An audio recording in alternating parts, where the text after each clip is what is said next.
Okay, y'all, everything came out good, and there is the first plate for y'all to see. And we've got some boneless ham steaks, cooked in brown sugar, pineapple, and some cornbread. And there's some beautiful candied yams with brown sugar, butter, and cinnamon.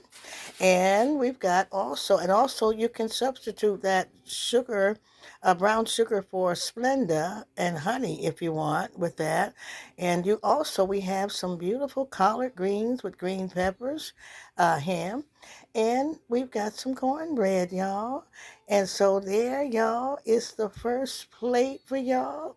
And it's just a good little dinner to have and something good on the table or Sunday dinner and or whatever you want. Ain't nothing like something cooked at home. And we just love y'all and thanking God for you. And I tell y'all, stay tuned. You don't know what we cooking up next week. But I'll see you next video. God bless y'all and welcome again our new subscribers.